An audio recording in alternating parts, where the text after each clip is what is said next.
This program is a presentation of UCTV for educational and non-commercial use only.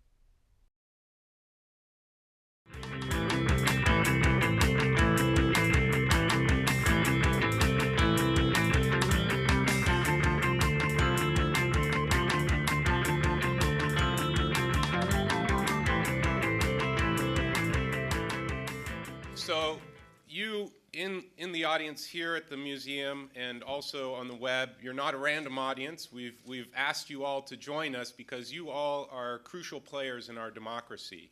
You all are crucial to the status of our civil society. And I just wanted to thank you so much for the work you're doing and encourage you to reach out to one another over the course of the day and virtually to engage in this conversation, because I think you all will be much richer for it, and I think our state and our nation will be richer for it as well. The Searching for Democracy initiative, today is the kickoff, and it will lead into the national election in 2012.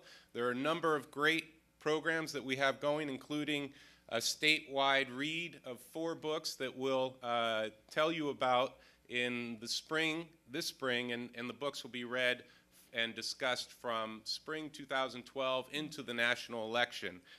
This is going to be a great program with just exciting programs throughout the state, and we're looking forward to it. I wanted to thank our funders, the National Endowment for the Humanities. I wanted to thank the State Library, and the State Librarian is here. Stacy Aldrich, could you raise your hand? Thank you for your support and partnership and your leadership. I also wanted to thank the Seedling Foundation, the Bay Tree Fund, and I also wanted to thank Scott Shafer and KQED Public Media.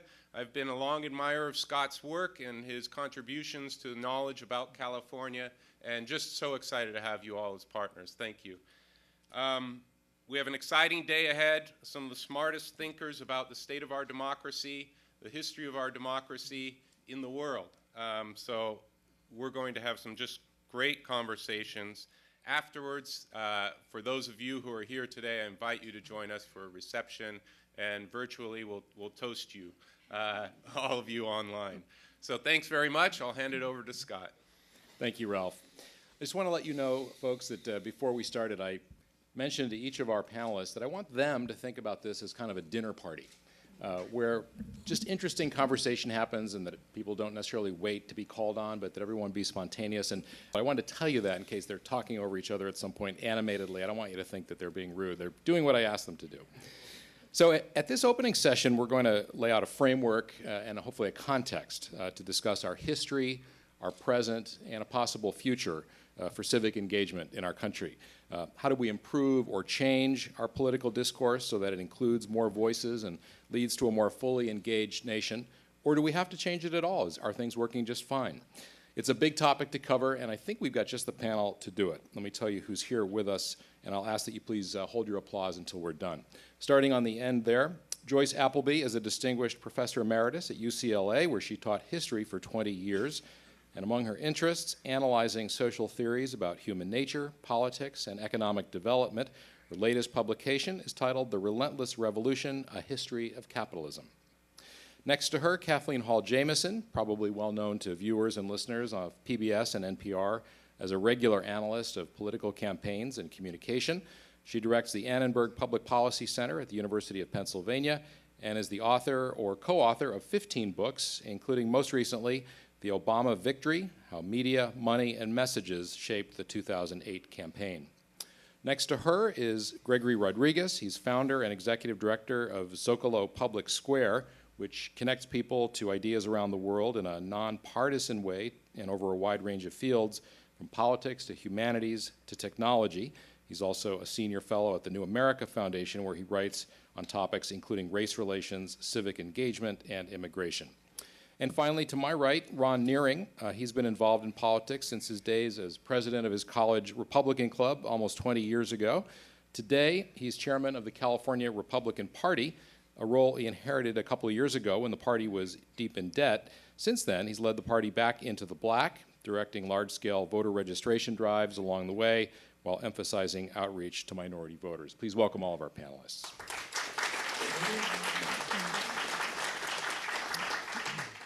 All right, let's get started. Kathleen Jamieson, let me begin with you. What drives civic engagement, do you think? What determines whether or not someone is going to get involved in some way or another in our civic discourse today? Perceived salience of an issue to your lives. And perceived is the operative word, because you can be persuaded that things are relevant to you that may not be as central as other things. And so of real concern in a public dialogue is, are we talking about the things that are the most consequential in a way that lets us address them sensibly, not only in the short term and the long term? And different people will answer the question differently. I'm from Pennsylvania. Right now, an issue in Pennsylvania that may not be an issue for the people in this audience is hydrofracking. How are we going to get natural gas out of Pennsylvania, major supply in my state, without endangering the water supply and causing a toxic chain reaction that has real consequences in the lives of Pennsylvanians? We need to solve the energy crisis. A lot of concern about how to do it in Pennsylvania. How can we do this responsibly? Should we do it? Is it in the best interest of the nation and Pennsylvania to do it? If so, how? So you're saying, just in a very personal, in many cases a local issue that's at stake. It has to really involve them in a personal way. Well, at the national level right now, we're all involved in a common dialogue as we try to make decisions about how to balance the budget, how to make the trade-offs that ultimately will be fiscally responsible in the long term, in an environment in which in most campaigns we are told there's a free lunch, that things don't cost anything and we can kick those costs down the road if they exist. In most campaigns we're told there are no trade-offs, when in fact they are. In governance, both of those things are real. Roosters and chickens all coming home to roost now. This is a time in which the nation's focused on those questions. How we debate them will determine whether or not the nation addresses these things in a way that's responsible in the long term. Ron Nehring, do you agree with that politics and government engage people in different ways, and should they? Well, I want to agree completely that I think that perceived self-interest is a major motivator. And when people are concerned about their future or their children's future, they're more likely to become engaged in a particular issue. I think that was the case in the 2008 campaign with many people who engaged on both sides of the aisle. Barack Obama tapped a whole group of people who were not previously politically engaged. I think that's also true of the Tea Party movement in 2009, 2010, that when people feel as though there are events taking place around them which have a direct impact on their future, that they're more likely to be engaged. I think emotion drives behavior. We know that. The French Revolution, the revolution in Egypt, the American Revolution didn't happen because people were thrilled. They happened because people were upset and wanted to have a change there. In fact, I teach campaign school around the country and around the world, and I'm constantly stressing to candidates that when you talk about an issue, you have to make it relevant to the audience that you're talking to. Don't talk in terms of trillions and billions and numbers that people, that are so abstract that no one can identify with. Talk about how your issue has an impact on the daily lives of the people you're talking to. Kathleen Jamieson was implying that the campaigns, all kinds of campaigns, manipulate people, though, into getting upset, getting riled up, and sometimes rounding off the differences or making the choices that are really on the table kind of go away and get them to focus on something that's maybe not quite as accurate as the facts would lead you to believe.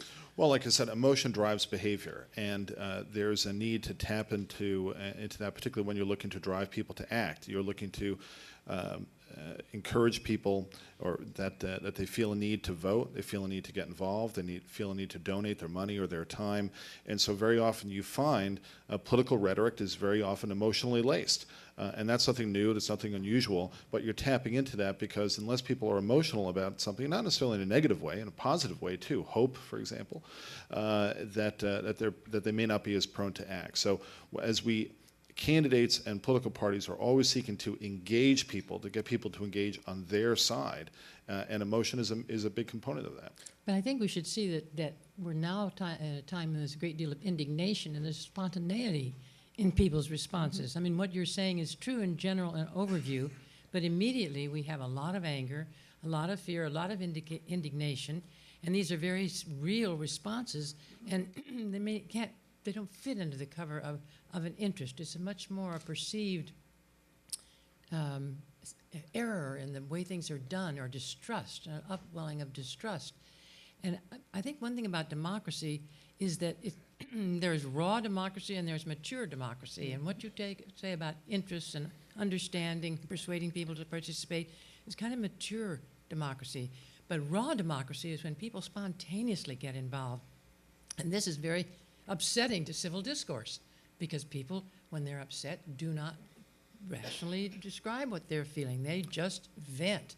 And it's sort of hard for us to take that in, and yet it is a part of a vigorous democracy. Well, and Professor Appleby, let me just follow up on that, because some people have been upset about the tone, for example, of the healthcare public forums that happened in August of 2009, for example. And other people get upset about immigration or taxes or whatever it might be. And sometimes I get the feeling that people get upset and say we're having uncivilized discourse when they disagree with the point of view being expressed by the people who are upset. Would you agree with that? And is that true over history? Well, let's set aside history for a minute, because there's so much that you can pull on. What I think about raw democracy is when people enter into the discourse initially, they aren't very skilled at it. They don't know how to present an argument. So they do vent or shout or do things. That is a part of their education and becoming active participants, though it's hard for people who've been participating for a long time to like it. I certainly didn't like to see those City Hall sessions where there was just a shouting, no one could speak. But the other time I thought, look at those people. They're getting into this issue, and probably maybe the first time in their lives that there's been something that has triggered this kind of an active response. So when you say raw democracy versus mature democracy, I'm not sure what you're saying, because I think of us as living in a mature democracy, and yet what you're describing there with those town hall meetings, it kind of seems more an example of what you were saying earlier, of the less evolved kind of involvement. I think raw democracy is by that I mean the way of raw vegetables that haven't been cooked. It's just fresh and it's out there, and it hasn't been moderated and seasoned, and that's what I mean about it. And it's not that we have a raw democracy; it's that this democracy is like a faucet turn. It's a flow. They're the people that have been in it talking for a long time. People are in there for the first time, and they're all bashing around together. I just think it's a great deal more of a cauldron, by keeping my cooking metaphor, than we allow it if we think of it in terms of serious interest and civilized behavior. Yeah.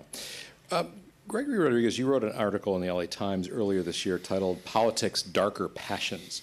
And in it you said, alienation is the mother's milk of politics, which of course is a play on the phrase from Jess Unruh that money is the mother's milk of politics. What did you mean by that? Alienation is the mother's milk of politics. I mean what all the speakers have already said, that we have interest leveraging disdain and distrust and unhappiness. And in a sense, I would like to pull it back a little bit. And my concern is less about the manipulation of people and the leveraging of interest and getting the actual act of democracy as pulling the lever.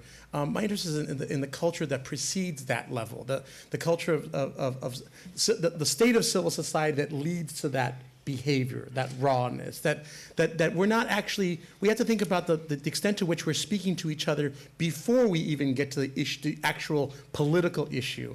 We have to think of how much we know, what we understand about any given issue before the interests take them over. And in a sense, and not to plug what I do, but I founded, I'm a useless writer who suddenly got fed up with the fact that the city, this great city of ours, didn't have any places for people to talk who weren't being manipulated by interests. And so I founded a lecture series, and people drew to it, and because it's talking about an issue, not the yay and nay, pro or con, Republican, Democrat. What is the issue at hand? The way you laid out the issue in Pennsylvania, that's fantastic stuff. I mean, this is the extent, I mean, the idea of actually sitting down and explaining that to Pennsylvanians must be actually fun, but I hope people are doing that at below the level of environmentalism versus, energy interests. So my interest is the extent to which the public is engaged in ideas, several levels preceding the interests. Coming back to your article, though, I do want to ask you, what did you mean by that? Oh, yeah. Damn it, he's good. Nice try. What about the article? Well, what did you mean by that phrase? Alienation is the mother's milk of politics. I thought I did refer to it. I mean, in that the passions are incited. Our passions are incited either by design, or they are elicited by events, and they get people out to act in their best interest or in their perceived best So interest. it's not a bad thing. You're just saying that that's human No, nature. but it's not a bad thing. But it's certainly it's anytime you deal with passions, you're playing with fire. Anytime you're leveraging people's anger or unhappiness, you may be getting them to a ballot box or getting them to a city council meeting, but you're also eliciting energies and emotions that may come back to be harmful to society in other ways. There's all sorts of campaigns that are so nasty that whenever whoever the winner is, sometimes it's just a Pyrrhic victory. Because I had a really fantastic conversation with a longtime Democratic political consultant who will go unnamed, and he said really honestly, he said, look, negative campaigning is nasty, it's awful, it's bad for democracy, but negative campaigning is absolutely necessary to win. So in essence, he says, we have to do things that are bad for democracy in our democracy for it to function. Let me just add, I Kathleen worry when Jamieson. people say negative, because the public conflates two different concepts under negative. You can't campaign well if you don't attack, to differentiate. You have to be able to point out how you differ, where you believe the opponent is inadequate, and where you believe you are more adequate. If you can't do that, you can't create an informed electorate. When the public hears negative, you don't know whether it's hearing attack is bad or illegitimate attack, dirty attack, personal attack is bad. What's the difference between a legitimate attack and an illegitimate one? I supported this legislation. It was good for the country. You opposed it, and here are the harmful consequences. We shouldn't elect you or re-elect you because you have a philosophy that's grounded in a belief that these are the kinds of things we ought to do. We should elect me because I have this alternative. I haven't impugned your integrity. I haven't attacked your intelligence. I've said we differ on an issue, and I make the argument from why my position is better than yours. Legitimate differentiating attack. Ron, did you want to say Well, I think that I completely agree, and because elections are about choices, and choices mean contrast, and therefore highlighting those contrasts becomes part of, is a common component of a campaign. But driving those wedges is not necessarily a component of every campaign. If you're running ahead of your opponent by 20 points and it's 2 days left to the election, chances are you don't have the need to draw that contrast because you're the one who's in favor. I do think it's important to stress that despite all this talk about alienation and emotion and all this negative doom and gloom stuff we've covered over the last 10 minutes, I think it is important to note that politics is 75% relationships. It's 25% everything else. And that's a really important concept for people to grasp, and that politics is about relationships. It's about building relationships with donors, activists, volunteers, fellow elected officials, a kitchen cabinet, supporters, allies, and ultimately with voters as well. And so one of the things which we stress when we train candidates is that it's important for you to build relationships with people in your community, with stakeholders. Regardless of whether or not they necessarily agree with you in the beginning, you need to build relationships with people. I think what happens is that in much of the kind of media coverage of campaigns, the media, is very often driven by ratings and sensationalizes a great deal and focuses on the negative and the doom and gloom and so on and so forth. But really, politics is about addition. It's a war of it's a game of addition, and that means building relationships with people. And I think that gets overlooked with a lot of the conventional wisdom. But is it also not true? Yes, Professor Well, I think Appleby, there's a difference between politics and democracy that we should keep in mind. Politics is absolutely essential to a democracy, but it does tend to draw in experts of one sort or another. Either they're fundraising experts or they are message experts. But democracy is this, the whole society, a large part of the time is just passive and indifferent. I mean, we know that. There doesn't seem to be. But then when people get electrified by an issue, and it usually is a strong emotion, or that shocks them into activity, what I think is interesting is what happens then. As it is the anger or the fear or whatever gets their attention. But then do they go to Zócalo and learn about the issue so that they learn how to, the important thing from raw to mature is for people to understand how to be effective participants, not just angry participants. Well, there's something else involved too. And what Gregory's trying to do, I think, is to break out of what is a human disposition to stay with the like-minded. We live next to people we agree with. We select neighborhoods for that reason. We marry people we agree with. We tend to select our friends based on areas of agreement. We watch a television culture which suggests that when you talk across your own ideology to people on the other side, it's a very unpleasant experience. Our mass media increasingly now are offering us partisan places to go to have our ideology reinforced. We don't have good models of how to engage people we disagree with in a way that might be productive for everyone in the whole. Did we have those 30, 40, 100 years ago? I think the separation has been quite obvious for a long time. I mean, for up and all through the 19th century, newspapers were just rampantly partisan. The idea of a newspaper that was sort of dull and sober, like the New York Times, was just not in the books at all. Oh yeah, that's a reservoir of nonpartisanship, the New York Times. Okay. Well, I think she said dull and sober. I agree with that. it's different from the rags they had in the 19th century. So I think there's always been this divided, not always, but it's predominantly, and it, as Kathleen says, people like to be with the like-minded. They want to read things that reinforce what they believe. And this is a question, I don't have an answer to it. How do you get the ear of people who don't agree with you? People reached me recently about getting a message out about the founding fathers and the religious origins or lack thereof in the founding. And my question is not that we don't have lots of experts who know about the founding era and understand the beliefs and sentiments of the founders, but how do you reach people who aren't interested in a particular view? And I would be very interested in anybody's idea. Any thoughts about that? How that? Reaching people that are engaging people who are disengaged? Is that what you're, No, or who reaching just disagree? people in the other who camp. disagree with you? How do you reach the other camp?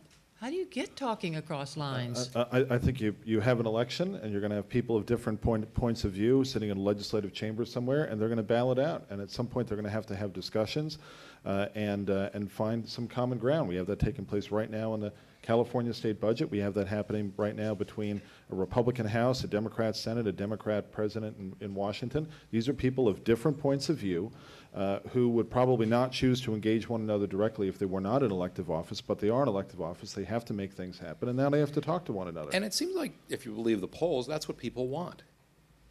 Well, I certainly think They want that bipartisanship, even though sometimes leaders of the parties resist it because it's not good I for think their there's own an interests. expectation on the part of voters to get things done, to make things happen, particularly at a time when you have unemployment, which is now at 8.9%, according to the figures released this morning, over 12% in California. When there is stress out there, particularly economic stress, which we see right now, or stress in terms of security. We saw a great deal of things happen post 9/11 when people were very concerned about security. Now people are under pressure to make things happen because of the economy. There's one other thing that I wanted to respond to from earlier is that democracy is not just about elections. And this is a hugely important thing right now in countries like Egypt and Tunisia and what I believe is going to happen in Libya. Just because you have elections doesn't mean you have a democracy. They had elections in the West Bank, and Hamas won. And I would argue that you do not have a democracy in the West Bank today, even though you had elections, because you elected. Well, that was a democratic election. It was a democratic election, but the group that won that election has no interest in adhering to democratic principles. You do not have a democracy there. You had an election there. Big difference. Having a democracy means having freedom of speech, freedom of assembly, protection of property rights so that you can engage in civic discourse and not have to worry about someone coming down and burning your house down or committing acts of violence against you, integrity of an electoral process, and transparency in government. Those are things which are necessary for a democracy, not just an election. Professor Appleby, you sort of suggested in talking about the newspapers of the 19th century and how there were rags, I think you described them. I think sometimes when you're in the moment, you tend to think, well, things are worse than they've ever been.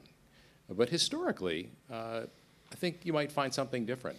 Would you agree? It's true, but I do think now we're in a period where there's a great deal more anger and more than more than the 1940s and 50s and 60s, I would say. Maybe not the 60s towards the end, but even then, I mean, I'm still back to this question of not getting legislators together to talk in a bipartisan way, but how do you get people? How do you get the people who watch Fox to hear what happens on MSNBC? I mean, vice versa.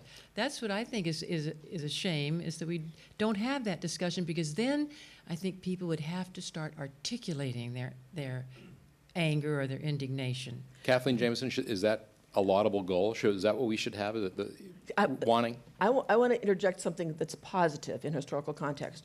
We didn't have presidential debates as a routine expectation in politics until the very recent past. In presidential debates, the electorate learns, and you learn about the opposing candidate, that is the candidate you're not going to vote for, as well as the candidate you are. You learn at all educational levels. And we just replicated that finding in the California gubernatorial debates. When the public pays attention to candidate debates that are well moderated, you get exposure to alternative sides and learning takes place. And that's a recent phenomenon. And we ought to encourage more candidate debates. Right. And the question should be, how do we encourage more people to pay attention to them? Of course, just as a lot of people criticize those debate formats for being extremely scripted And even with that, we have a reliable finding that says, with all the things that you can say that are wrong with them, they are producing positive effects on learning about the side you disagree with. Gregory, do you agree with what Ron said a moment ago, that elections are the place? It's sort of That the New York Times is not partisan? No, not that part. No, that that. that elections are the place where people of different points of view get a chance to interact and hear from each other. Sort of what Professor Jameson That was people just saying. don't get a chance to? No, that is the best place, or at least. I think it's a brilliant point. But I'm almost sort of given up on the partisans. I almost don't care about the partisans. I mean, I'm concerned with the people in the middle, who I think are a larger group than we think. And I think it's the nurturing, the middle, nurturing the people who haven't had that haven't been manipulated by either side, is our great hope. And nurturing that, they're the hope for civil society and civility. Who haven't already bought into either side. I think that's what the polls showed that people are turned off by. They're turned off by the polarization, and they're turned off by the sort of the monkey dancing on both sides, and frankly the ideological discipline of both sides. It's boring. It's scripted. It's goose stepping, frankly, both sides, and I think that really alienates people who want to be thoughtful. I think people will be more engaged if the process was less scripted, of a big boxing ring. They'd be more engaged if they saw a place for them in it. But right now, you either have to identify with that script or that script, and frankly, any interesting people I know finds both script boring. Ron Nehring? I cannot disagree more on the argument that there's some type of goose stepping and enforced. There's no ideological discipline in parties. I'll tell you, I've been a chairman for 10 years. I've been a state chairman for 4. I was a county chairman for 6. The number of times that Meg Whitman called me and said, "Ron, what does the party want me to talk about this week?" Is 0. The number of times Arnold Schwarzenegger. Maybe she should have. The number of times Arnold. Brilliant point. But the number of times Arnold Schwarzenegger called me and said, "Ron, which bill should I sign?" and so on, is 0. That just doesn't happen. And the reality is he was that, scolded himself by the party. Well, hold on. But the reality is that you could see no more broad diversity between Republican Governor Arnold Schwarzenegger, our Republican state legislators, and our Republican congressional delegation. Very broad-based. There are not all in the same place at the same time. In part because we do live in a pluralistic democracy. We may have 2 major parties, but there are people within those parties who come to politics for different reasons. They have different priorities, different backgrounds, different things that they want to see get done. And so this notion that there are just 2 monolithic blocks that all march together, it's just not reality. You make it sound so fascinating. I guess that's why the public is so dying to get involved. Well, the I didn't public say is not that. getting involved for a reason, not because it's an idealized, multifaceted, diverse opinions of both sides. The public is tired of all this, and you're making it sound like there's no problem in the system. No, that is not what I said. What I said is that there is not this monolithic, each party marching in lockstep. If that were the case, there would have been no reason for Bill Clinton and the New Democrats. Right? Remember when Bill Clinton ran as a New Democrat, different from the old Democrats. There would have been no need for New Labor distinguishing itself from the Labor You had to go Party, back to the Labor 90s for Party of the past. examples. I'm just using, right now, today, you have diversity between, those Democrats who think that Barack Obama has not been far to the left enough. Matt Damon in his interview, I think it was last night, pointing out, here's Matt Damon, who is a huge fan of Barack Obama, saying that, repeating someone's joke that, he no longer hopes for audacity, right? So there is He was talking diversity about the within financial both. scandal and the lack of. I think there's diversity within both camps. Yeah. It's not monolithic. Yeah. Professor Ron is Appleby? right about that. The camps are just great big umbrellas with all sorts of diverse interests. But what is different is, I can go back to your introductory remarks that you wanted us to have a dinner conversation, interrupt and say anything. that makes for a more or less lively conversation, but no politician would do that. He would say something, and next day that would be out there that he had said something about his mother-in-law and it was against women, whatever. There's no spontaneity in politics let me challenge because that a bit. of this rapid response in the media. Yeah, let me challenge that a little bit. Just last week, or maybe it was this week, Jerry Brown went before the, I think it was the Budget Committee up in Sacramento, I don't remember if it was the Assembly or the Senate, and just took questions, didn't have notes, and just sort of did a very live back and forth, free-for-all. And, you know, Ron, you mentioned a moment ago that there seems to be some talking across the aisle going on in Sacramento. Do you think that that kind of lack of putting aside the script is part of the road toward engaging people on the other side? There's a play that plays out in the public view, and then there's also conversations that take place, you know, on an individual level with elected officials and other leaders and so on. But a press release isn't issued every time one of those conversations takes place, and you know the governor had his you know, smoking tent and so on. People didn't put out a press release every time someone had a conversation there. I don't think Jerry Brown is a smoking tent, probably, you know, but not for cigars, anyway. Right, exactly. Boy, that's such an easy. I'm not going to touch that. Don't. I want to retract it myself. This is an off-the-record dinner party, isn't it? Right. Somebody tweet Pass the that. salt. That's right. That's right. No, but there are those conversations, you know, that do take place. But at the end of the day, look, people come to politics for different reasons, and people do have principles. It's contradictory to say we want everyone to get along and compromise, and at the same time you say we want people to stick to principles. Well, which is it? Right? So it's a matter of compromising while maintaining your principles, and then finding those areas where you can agree, and then when you really have to get something done, you know, maybe you go, you know, beyond that. But I think there really is an expectation that people stick to principles, that if you say something, you've got to stick with it. For the benefit of our radio audience, let me just remind you that you're listening to a forum presented by the California Council for the Humanities. It's Democracy and the Culture of Civic Conversation. I'm Scott Shafer from KQED, and our guests are Joyce Appleby from UCLA, also Ron Nehring from the California Republican Party, Kathleen Jamieson from the Annenberg Public Policy Center at the University of Pennsylvania, and Gregory Rodriguez, founder and executive director of Zócalo Public Square. Let me ask you all to weigh in on this, the notion of, and you alluded to it, Ron, with Libya and Egypt, the internet and Twitter and Facebook, and how is that changing engagement in civic discourse? And just as an aside, you know, Malcolm Gladwell wrote this article a few months ago in the New Yorker before Egypt, and I think the title was "The Revolution Will Not Be Tweeted."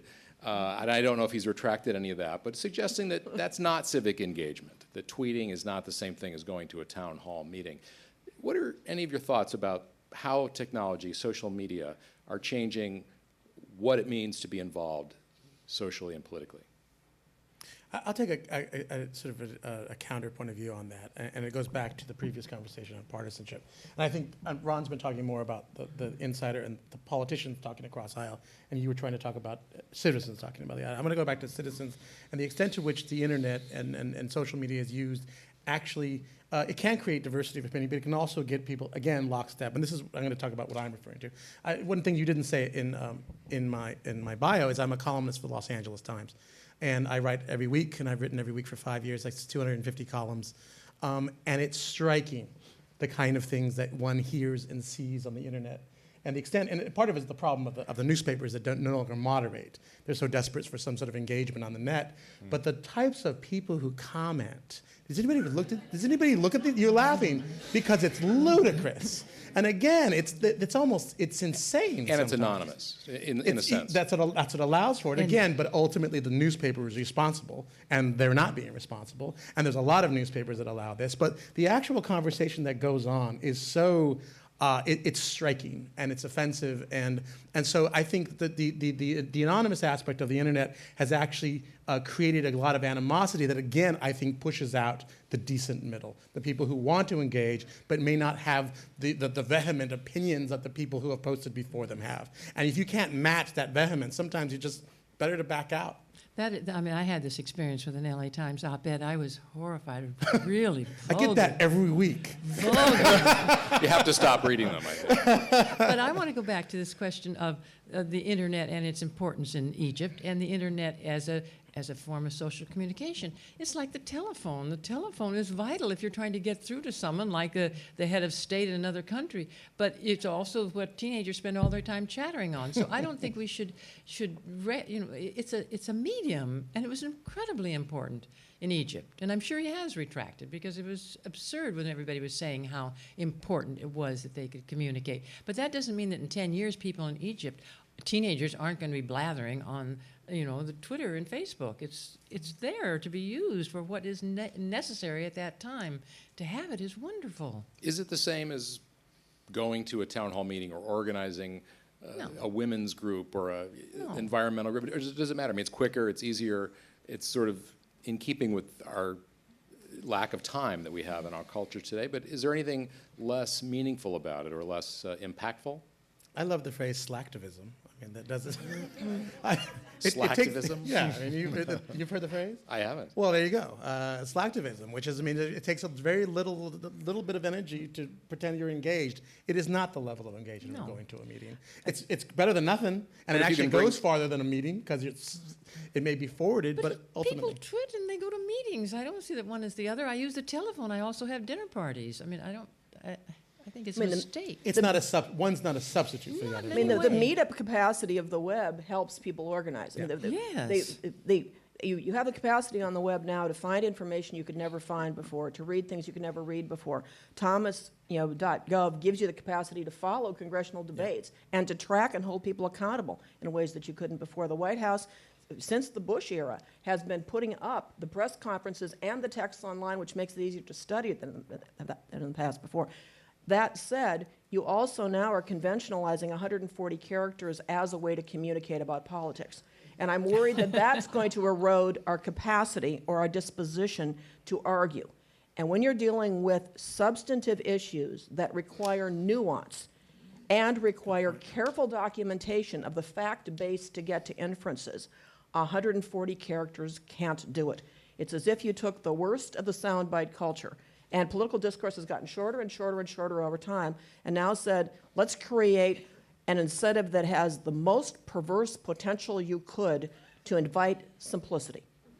That worries me. And I think it's how you get dialogues about death panels, because you can reduce that concept to 140 characters, and it makes it very difficult when you're engaging in 140 characters to ever get back out of that to say, here's the concern being expressed, here's what's actually in the legislation, here's the response to that. You actually can't put that chain together very well. That said, there are other places on the web in which you can, and in which people did, and that dialogue took place on the web as well in the fact-checking sites. My plug for factcheck.org. I want to ask a slightly different question, but does anybody want to weigh in on this before I move Well, on? I want to agree with that, but I also want to add that we shouldn't overblow the concern that the Twitter crisis that has been created here. I can envision that people made a very similar argument about the advent of banners. Well, you can only fit a certain number of characters on that, and that's it. So we're down to just sloganeering, and this is going to destroy democracy, and no one's reading the Federalist Papers and so on. Look, Mission accomplished. People are going to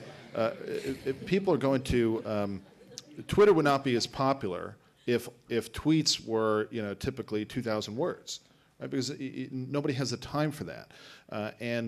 People tend to make decisions based upon cues and signals. Right? We're all told, don't judge a book by its cover. Don't judge a book. It's the substance that matters. Right? But you go into any Barnes & Noble bookstore, and you look around, and you find what? Millions of dollars, which completely rational book publishers invested in book covers.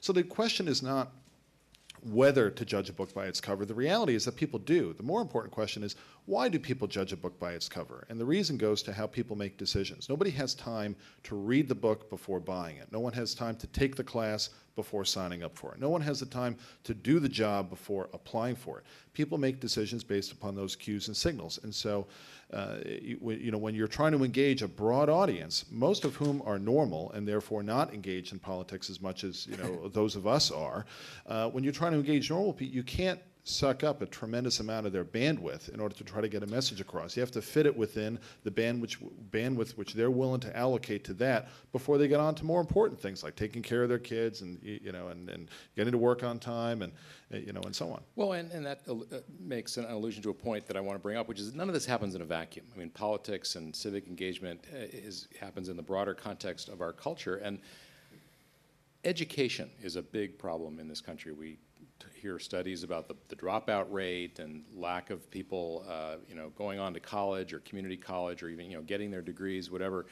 And I'm wondering, what relationship do you see to the crisis in education, public education in particular, to the lack of engagement in our civil discourse today? In other words, do people need to be more educated to have conversations that are more sophisticated about complicated things like taxes or balancing the budget?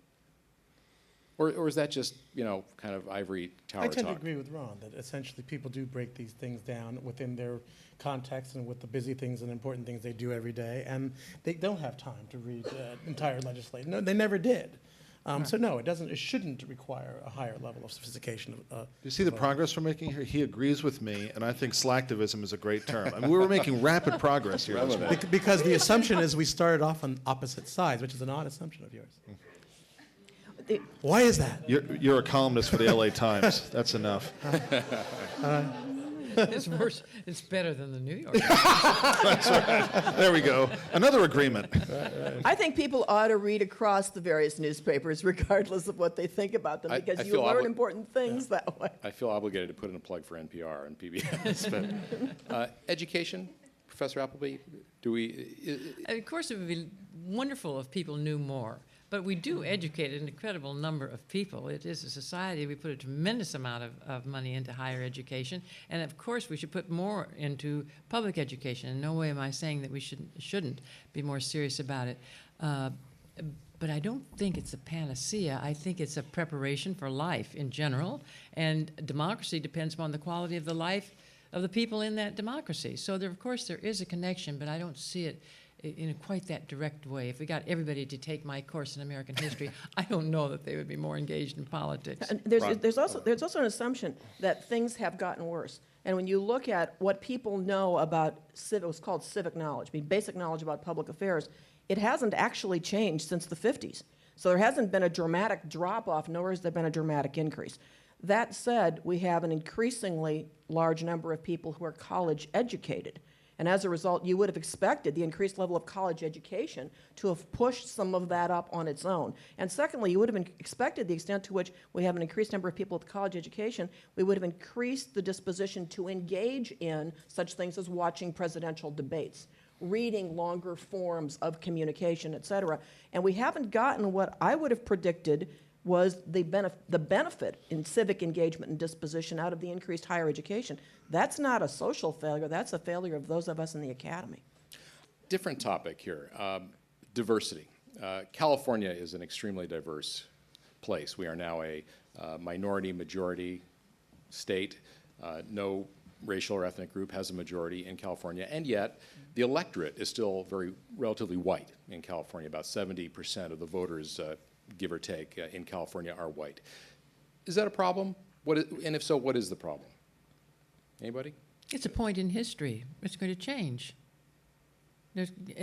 Again, we've got, back to my raw democracy and mature democracy, we've got lots of new people coming into an awareness of citizenship. They may have been citizens for a long time.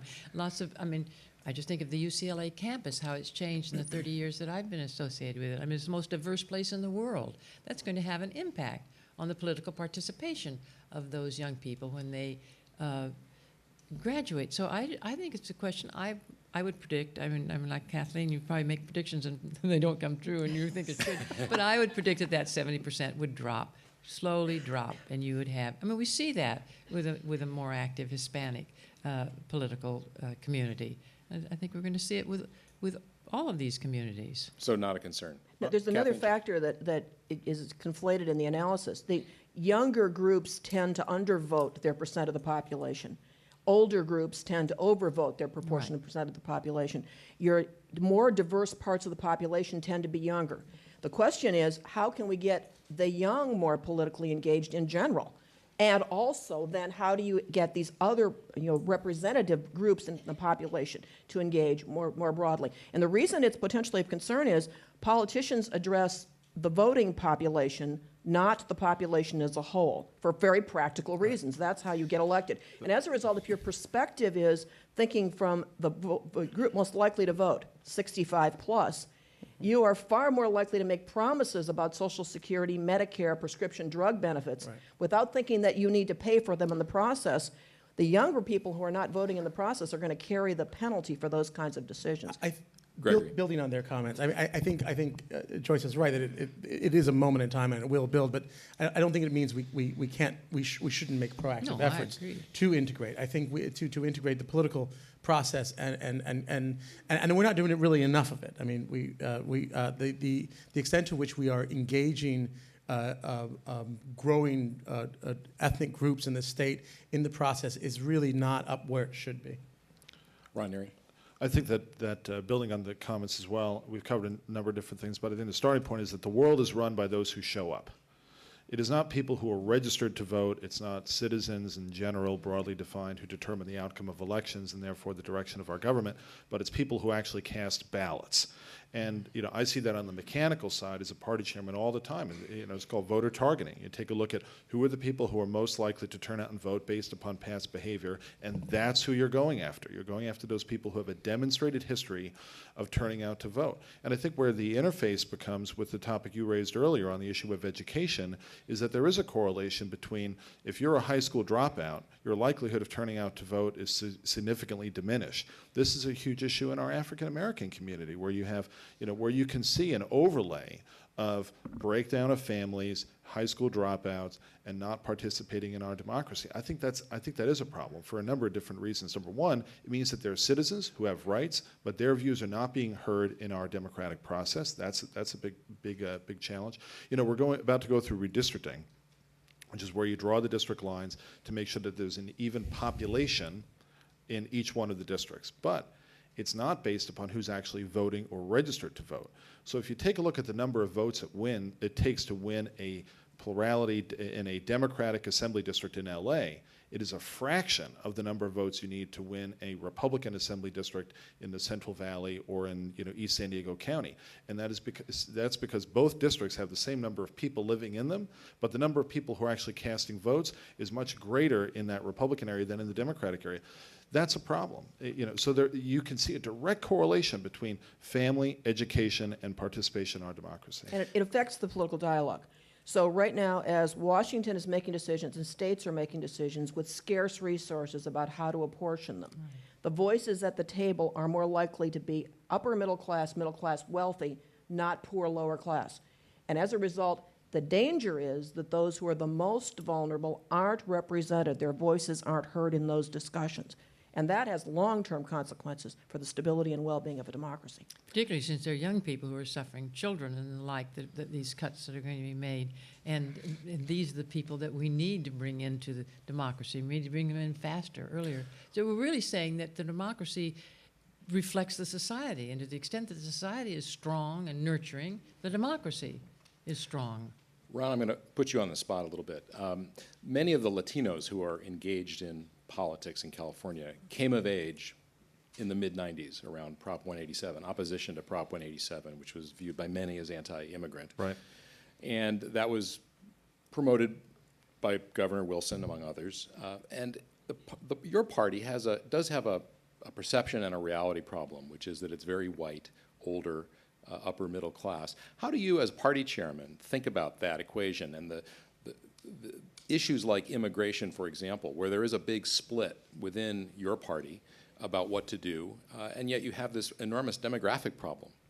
How do you resolve that? I think that's a great question. I can't give the answer in 140 characters. Not asking you to. So give me a second to address it. First is that that I think that issues such as Prop 187, Arizona immigration law, and such become very powerful symbols, regardless of you can argue all day long about the legality of this or that, or whether the federal government's meeting its responsibility to secure that border, or what the post 9/11 era means for border security and so on, in terms of, we had a jihadist type of radical who was recently arrested off of Interstate 8, not far from my house, because he had crossed the border from Mexico into the U.S. and jumped in the trunk of a car, and some cops saw it and so on. So there's that. You can argue the legality all day long, but the reality is that if a voter is not going to care what we think your income tax or capital gains tax rate should be, if they think that you want to deport their grandmother, or that you don't think that they should be in the country in the first place. And so that, I think, is the start. We have to recognize that these issues, which are important, and our party is very clear that we support having our border properly enforced, that I strongly support immigration, our party supports immigration, but we want it to be done through those channels which are established in order to do that. But there's a truth in politics that it's like dating. You can say something, and someone else hears something else, and you're both right. So we have to get past that. So we have to build relationships into all of our communities going forward. Politics is 75% relationships, which means that we have to look for opportunities to build coalitions based on issues. And I'll give you a great example, and then I'll cut off. But in the Central Valley, we had a congressional campaign take place there where the Democrat was named Costa, incumbent Democrat named Costa, and the Republican named Andy Vidak. In a 62% Latino district, Andy Vidak got 49% of the vote against a guy named Costa. Now, I don't know where Vidak is from, probably like Denmark or something. But how is it that an incumbent Democrat was almost defeated in a 62% Latino district by a Republican named Vidak? And the answer is because of the issue of water.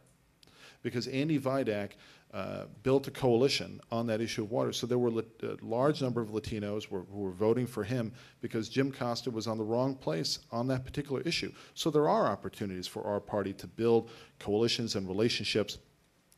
I think those same issues exist in the African American community when it comes to school choice and so on. So we have to build coalitions based upon issues. We have to be in the room. We have to be at the NAACP dinner. We have to be at the Cinco de Mayo event. We have to be at the Israel Independence Day event and build those relationships there. I think historically the other team has done a better job of coalition building. We definitely have to be there. Anybody want to react to Ron, what Ron just said about the Republican Party and minority ethnic voters? Joyce, you're smiling. No, I'm not. I was just saying it was a civil discourse. I don't think we want to get into discussing political parties and their positions. Why? No, I think what he had to say was very interesting. I completely agree. Very interesting. What does that mean? On that note. Well, but does that mean that we can't? I mean, immigration's a tough issue. Does that mean we can't have? Is that what he was talking about? Oh, okay. What are you saying? He was just talking about immigration? Well, no, but the question was originally about immigration. But what was the answer? Well, I tried to make it more than 140 characters. I was speaking in broad on a number of different areas. I mean, maybe what he's saying is, are you avoiding? Does the party need to sort of get off of immigration altogether if it's going to attract Latino voters? Well, I don't think the Republican Party is going to become the party that's in favor of illegal immigration. Okay, I mean, I think that's Is clear. that what the Democrats are, do you think? Well, I think that the Democrats I think the Democrats play to the symbolism a great deal.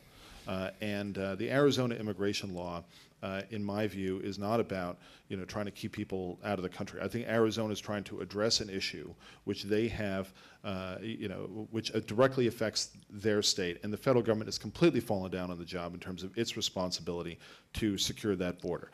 And I think the Democrats have done a wonderful job. You're talking about driving wedges. Talk about taking the Arizona immigration law and completely using it to energize and get a whole group of people upset to say that those evil Republicans don't want you to be in the country and so on and so forth. I mean, talk about driving wedge. That is a prime example of partisan Democrats using that issue in order to drive a wedge, and not in a civil manner whatsoever. Is that an unfair way to get people involved in the process? Well, I think part of what we're talking about, what is fair and what's not fair. I think that provided an opportunity to drive that wedge.